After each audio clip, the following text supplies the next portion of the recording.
নমস্কাৰ। আজি মই মোৰ এটি স্বৰচিত কবিতা আবৃত্তি কৰিবলৈ আগবাঢ়িছোঁ। কবিতাৰ শিৰোনাম অদৃশ্য যাত্ৰা।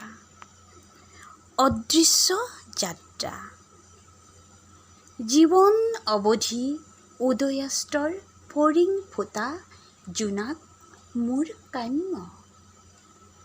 নিষ্পাপ মননশীলতাৰ আবেদন এয়া। জোনাকত পিছলে ভৰি অসাৱধানতাৰ বাবে হয়তো অপৰিচিত আছিল জোনাকবোৰ, সপোনবোৰ, হেঁপাহবোৰ।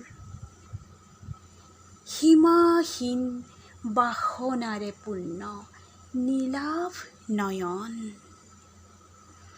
মৰীচিকাৰ দুয়োকুল উপচাই যোৱা আঁউসীৰ অপৰাহ্নৰ কোলাহল মাথো এতিয়া অবিৰত বিচৰণ।